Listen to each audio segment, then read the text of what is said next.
대한민국 제1의 해양 수도.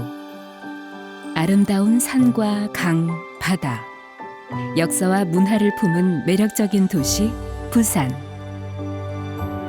숨가쁘게 돌아가는 도심의 시간을 되돌려 25,000년 전으로의 시간여행을 떠납니다. 까마득한 역사 속 부산은 어떤 모습이었을까요? 그곳엔 과연 어떤 사람들이 살고 있었을까요?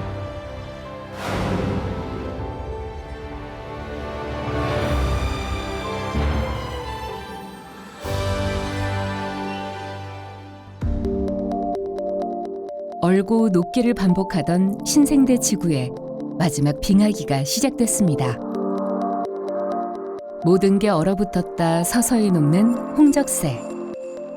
이 시기 한반도는 서해, 남해, 제주의 일부가 육지로 이어져 있었는데요.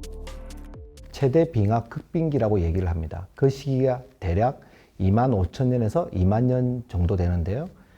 이 시기에는 해수면이 대략 130m 정도 내려가게 됩니다. 이렇게 되면 걸어서도 일본으로 건너갈 수 있는 자연 환경이 형성되었었습니다.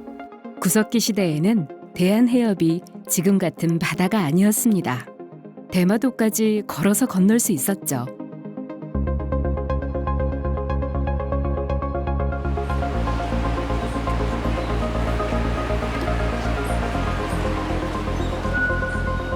부산의 청사포인도 그랬을 겁니다. 지난해 청사포의 야산에서 구석기 시대 유물이 출토됐습니다. 3만 년 전 후기 구석기 시대의 인류가 사용했던 뗀석기 100여 점인데요.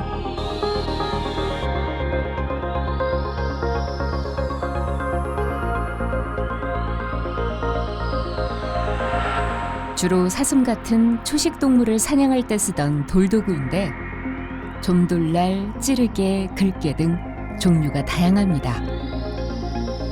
돌을 깨뜨리거나 돌을 눌러떼는 방법으로 도구의 끝을 날카롭게 만든 뗀석기.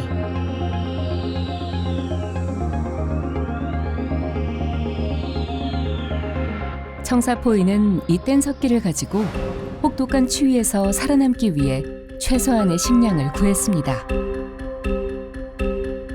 그런데 사냥도구 치고는 너무나 많은 양의 뗀석기가 청사포에서 출토됐는데요. 청사포인은 누구일까요?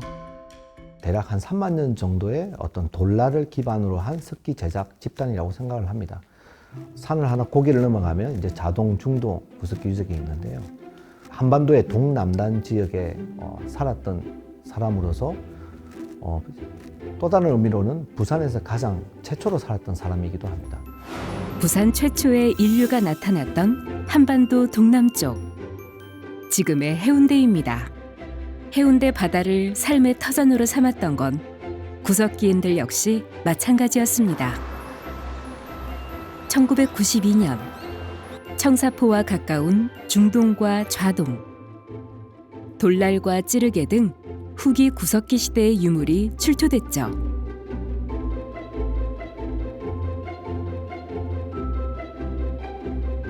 한반도 동남단의 인류가 해운대 바닷가에서 살았던 겁니다. 이 청사포인 중동 자동인이 중요한 것은 특히 그 해수면이 하강되었을 때 일본 열도에 건너간 최초의 호모사피엔스일 가능성이 높다는 점입니다. 바다 건너 저 멀리 미지의 세상으로. 부산 최초의 선사인은 역사의 파도를 넘어 새 시대를 향한 그들만의 도전을 이어갔습니다. 시간이 흘러 지구에 큰 변화가 찾아왔습니다. 눈앞에 바다가 펼쳐졌습니다.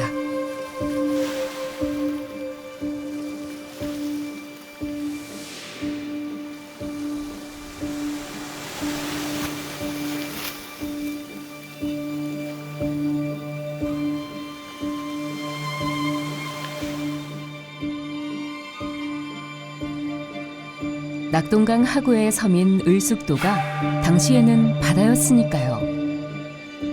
기후가 따뜻해지면서 곳곳에 생물이 서식하기 시작했고 선사이는 식량을 구하기가 한결 수월해졌습니다.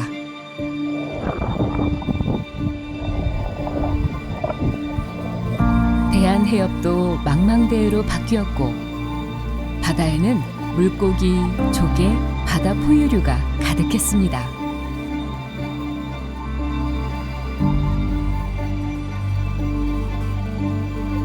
새로운 환경의 신석기 시대가 열린 겁니다.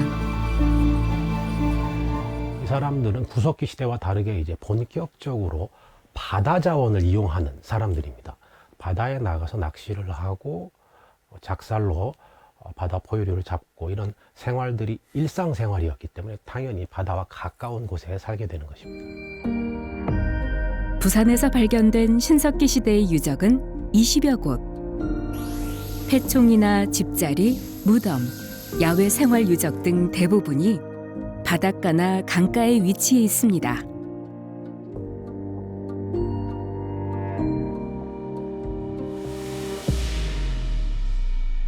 신석기 시대의 가장 큰 변화는 이렇게 정착 생활이 시작됐다는 사실인데요. 주로 강과 바다의 풍부한 자연 자원을 끌어와 생활에 적극 활용했죠. 한반도의 신석기 시대를 얘기할 때 빼놓을 수 없는 장소가 있습니다. 바로 이곳 영도인데요. 지난 1969년 다량의 신석기 유물이 쏟아져 나온 동삼동 폐총. 베일에 쌓여있던 신석기인들의 삶을 복원해 볼 수 있는 귀한 문화유산입니다. 토기, 집자리, 장신구 등 각기 시기가 다른 5개 문화층에서 다양한 신석기 시대 유물이 수천 점이나 발굴됐다는 점입니다. 어떻게 8,000년 전의 유물이 지금껏 썩지 않고 남아있었던 걸까요? 비밀은 조개에 있습니다. 동삼동 폐총은 신석기인들이 먹고 버린 조개 무덤인데요. 석회질로 된 조개 껍데기가 토양을 알칼리성으로 만들어 유물이 부식되는 걸 막았던 거죠.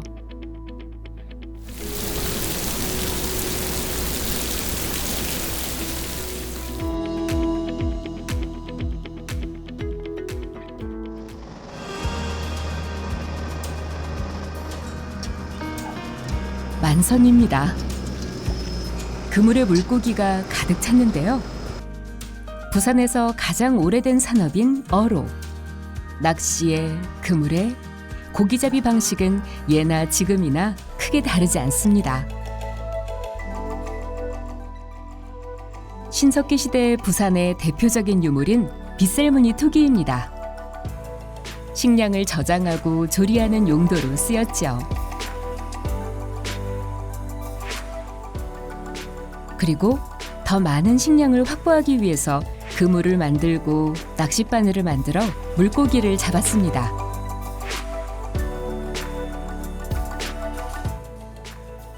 바닷속의 대형 어종을 효과적으로 잡기 위해서 뼈를 이용해 작살도 만들었습니다. 먼 바닷가 나가가지고서 뭐 다랑어를 하든지 삼치라든지 대형 어종들을 잡기도 하고 또 연안에서는 소형 어종들을 잡기도 하고 그다음에 굉장히 또 중요한 사실이 뭔가 하면은 동삼동 폐총에서 굉장히 많은 고래뼈들이 출토가 됐어요. 고래뼈. 신석기 시대 부산 바다에는 고래도 살았습니다.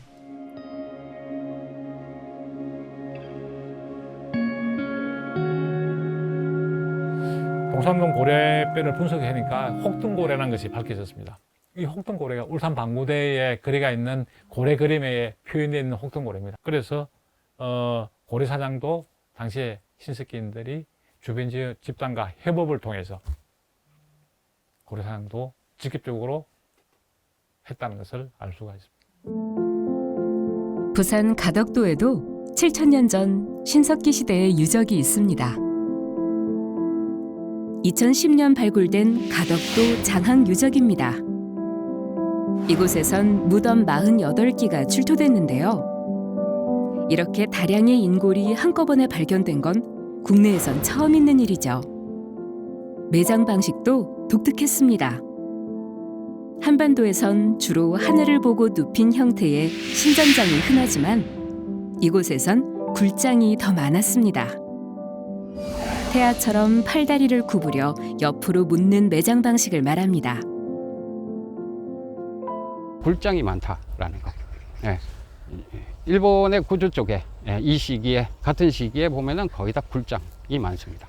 예. 그래서 굴장이라는 것들도 같이 연결이 되고 그 다음에 서북 구조랑 남해안이랑 가장 문화적으로 관련이 깊은 시기가 또 전기입니다. 토기에서부터 시작을 해서 석기, 그 다음에 생활어로, 생활 방식 뭐 이런 것들이 너무 유사한 형태이기 때문에 그래서 매장의 형태들도 유사점을 띠지 않고 있겠느냐 하는 게 제 생각입니다. 인골 옆에는 생전에 사용했을 것으로 추정되는 부장품도 있었습니다. 옥제품, 흑요석, 조개 팔찌, 상어 이빨 등 가짓수도 많았는데요.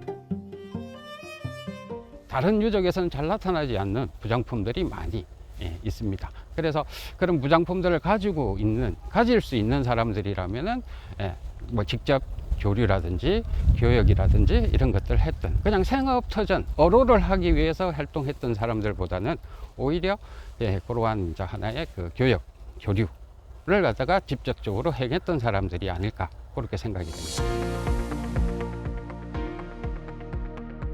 장항 유적에서 조금 떨어진 곳에 해발 21m의 작은 돌출 구릉인 독리산이 있는데요. 올해 이곳에서도 신석기 유적 발굴을 시작했습니다. 그런데 이 야트막한 독리산을 갑자기 왜 발굴하게 된 걸까요? 예전에는 지금 매립되기 전에는 이 주변이 모두 바다였기 때문에 장항유적 앞이 바다가 펼쳐져 있었습니다. 그런데 지금 유일하게 이 산이 아예 그때도 장항유적에서 이어지는 산이 아니었을까. 그래서 그렇다면 장항유적을 만든 사람들이 여기 위에도 올라와 보지 않았을까라는 생각에서 저희가 여기 위에를 조사하게 되었습니다.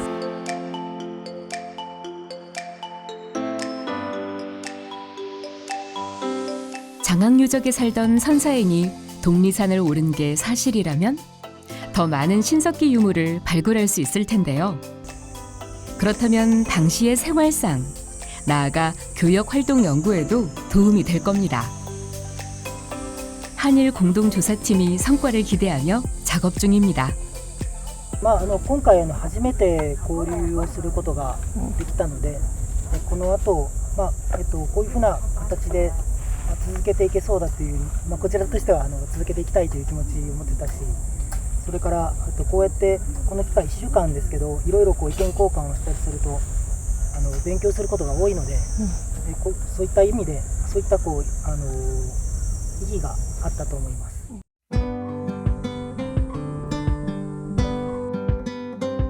한일 공동조사팀이 한자리에 모였습니다. 부산의 신석기인이 칼이나 화살촉 등 날카로운 도구를 만들 때 사용했던 흑요석입니다.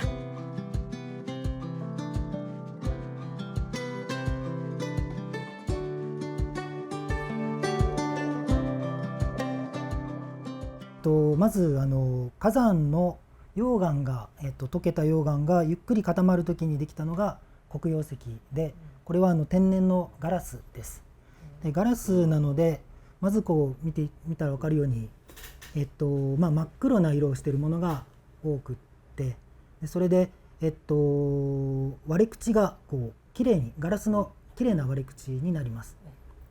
なので加工しやすい、割って、作りたい形を作ることがしやすいというそういう特徴があります。 일본과 같은 화산 지역에서 주로 발견되는 유리질 암석인데 부산에서도 출토된 겁니다. 부산의 선사시대 유적에서 심심치 않게 발견되는 흑요석. 이미 선사시대 부산에서는 바다 건너의 지역과 활발히 교역을 했던 게 아닐까요? 부산에서 가장 가까운 규슈 지역에는 아주 질이 좋은 흑요석의 산지들이 있습니다.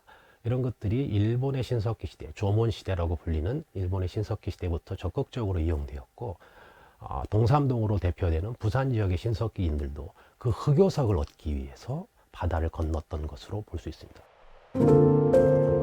선사인은 아마 이런 모양의 배를 타고 바다를 건너지 않았을까요?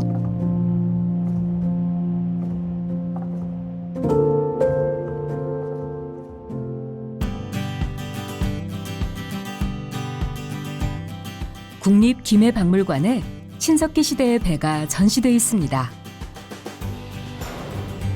2004년 경남 창녕의 비복립 해총에서 우리나라에서 가장 오래된 신석기 시대의 배 한 척을 발견했는데요. 그 배를 고고학자들이 복원했습니다.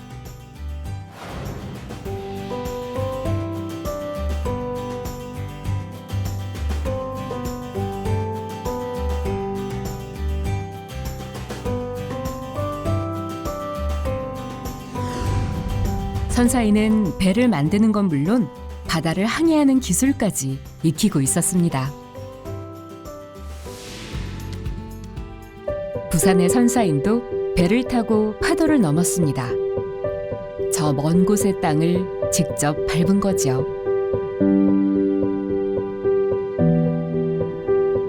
부산에서 직선거리로 49.5km 떨어진 곳에 일본 대마도 섬이 있습니다.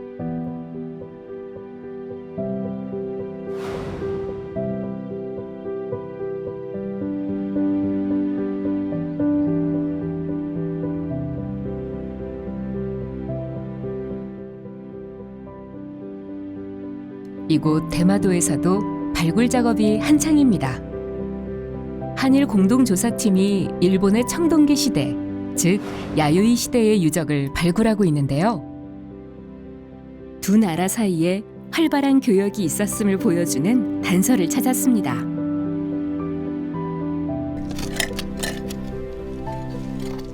한반도계 토기 조각이 발견된 건데요.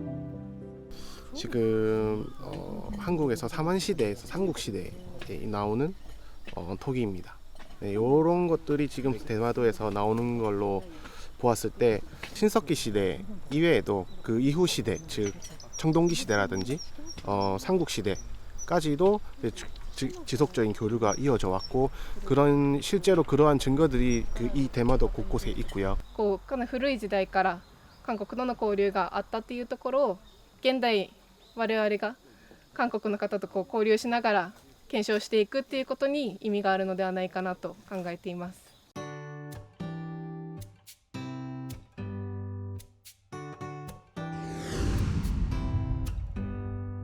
사실 대마도에서는 한반도계 토기가 수차례 발견됐습니다.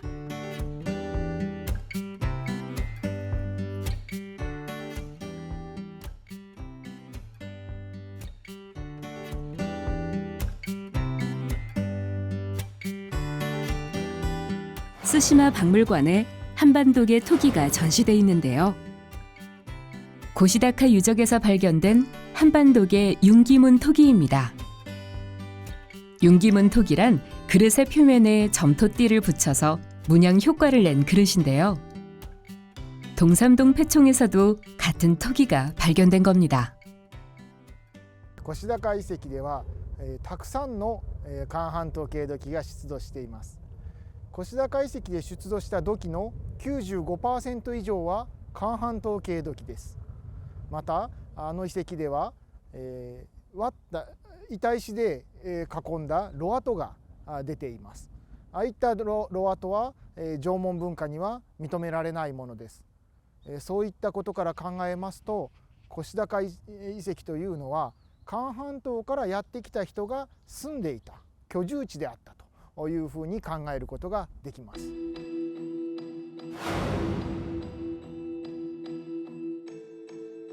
신석기 시대 부산의 선사인이 배를 타고 파도를 넘어 대마도에 정착했을 가능성이 높아졌습니다.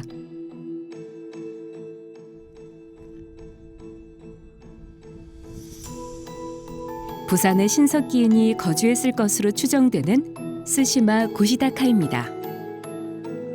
고시다카에서 7,000년 전 신석기인이 사용한 융기문 토기가 발견됐습니다.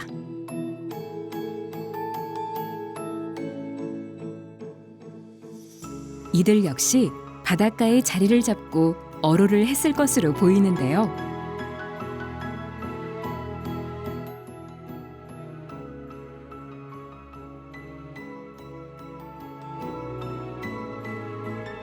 부산의 신석기인은 적어도 7,000년 전부터 부산과 대마도를 오갔을 겁니다.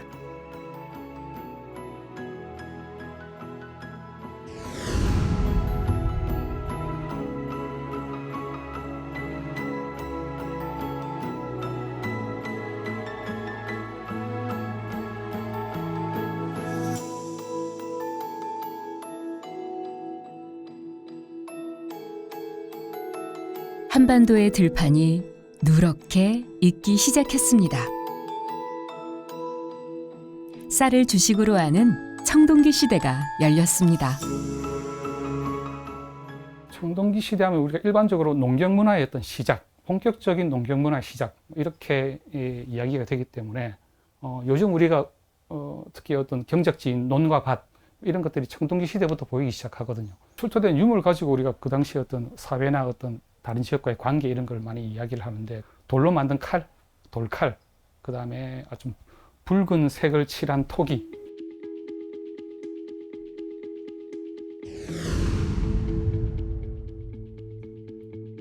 부산 박물관에서는 부산의 선사시대를 한눈에 볼 수 있습니다. 구석기 시대부터 신석기 시대를 포함해 청동기 시대까지 부산에서 출토된 유물을 전시하고 있는데요. 그 중에 눈에 띄는 붉은 간토기가 있습니다. 산화철로 색을 낸 부산 청동기 시대의 그릇입니다. 벼 이삭을 베는 데 썼던 반달 돌칼,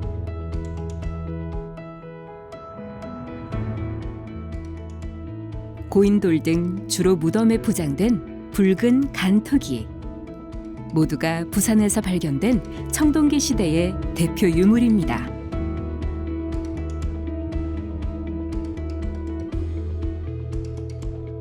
농기구의 발달로 잉여 생산물이 생기고 축적된 재산에 따라 계급이 정해졌던 시대.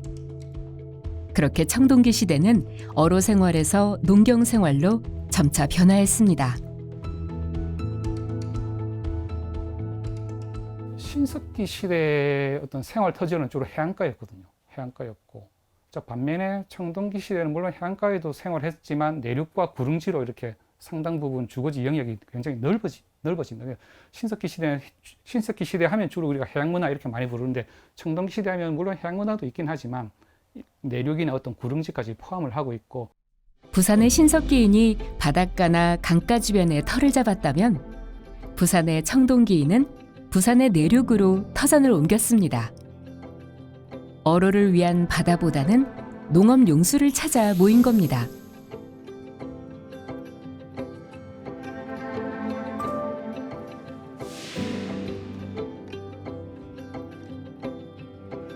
논과 농업 용수를 가까이 두고 마을을 이뤄 산 부산의 청동기인.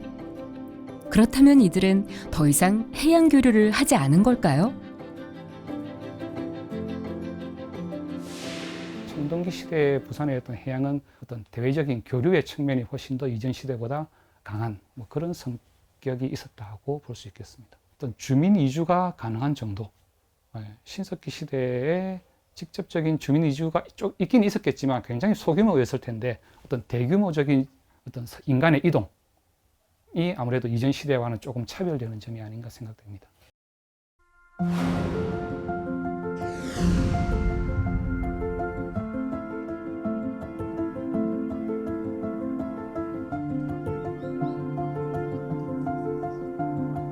이타즈케 유적공원의 야요이관에는 청동기 시대 농경에 쓰였던 유물들이 전시돼 있는데요. 그중 부산의 것과 매우 흡사한 돌칼이 있습니다. こちらにある収穫具である石包丁は韓半島のものととてもよく似ています。米などの穀物を収穫するものです。その下にも石窯がありますけれど、これもよく似ています。そしてこちらの太型ハマグリ刃石斧、有段石斧、中状片刃石斧などもとても韓半島のものとよく似ています。これらの組み合わせを日本の考古学では大陸系魔生石器と呼んでいます。 청동기 시대에도 부산의 선사인은 파도를 넘어 교류를 했습니다. 모양이 닮은 두 지역의 반달 돌칼이 그 사실을 말해주고 있죠. 한중일 교역을 통해 번창한 하루노 스지입니다. 이곳에서도 어김없이 한반도의 흔적을 찾을 수 있는데요. 우리나라의 청동기 유물 중 하나인 민무늬 토기입니다.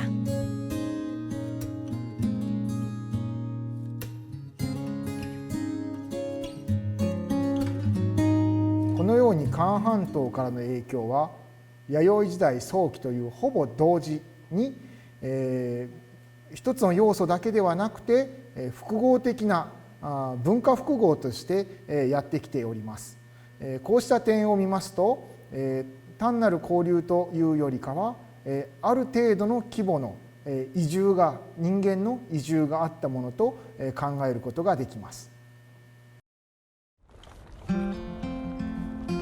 가덕도 독리산에 고고학자들이 모였습니다.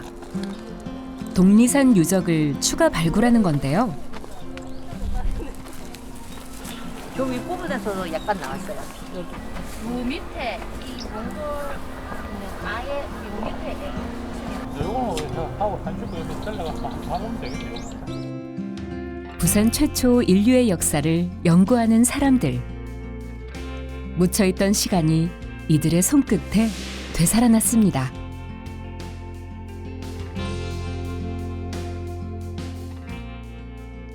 장항 유적에서는 발견되지 않았던 유물. 문양을 새긴 주칠 토기가 출토됐는데요. 이 토기에 어떤 의미가 담긴 걸까요? 김기문 토기나 주칠 토기는 같은 종류의 것으로 보이는데 주칠 토기 중에서 침선문이 가미낸 주칠 토기는 장항 유적에서는 발견되지 않은 것이어서 독리산이 장항 유적 분묘군과 달리 또 의뢰 행위가 있었던 것이 아닐까라고 연구자들 사이에서 의논되고 있습니다. 독리산 유적에선 흑요석도 출토됐습니다. 다른 제사 유적에선 찾아볼 수 없었던 일본의 흔적. 그렇다면 독리산은 혹시 일본과 교류하던 신석기인들이 제사를 지내던 곳이었을까요? 장항 유적과 독리산 유적 모두 부산 신항과 접해 있습니다. 모두 바다를 무대로 삼았다는 공통점이 있는데요. 신항은 역시 부산이 어떤 대외, 어떤 무역 뭐 이런 부분과 관련되는 부분들인데 사실 이 장항 유적 자체도 바다와 접한 유적이죠. 당시 또 신석기인들은 단순하게 바다에서만 생업만 활동하는 것이 아니라 바다를 통해서 먼 거리 또 다른 문화권 지역과 사람들과 끊임없이 이제 교류 활동을 하면서 그들의 어떤 생활과 생업 활동을 한 거죠. 그런 의미에서 신항하고 장항 유적과 서로 시간적으로 굉장히 먼 거리에 있습니다만 어떤 의미가 있다고 이렇게 이야기할 수가 있습니다. 바닷가에 터를 잡았던 부산 최초의 사람들.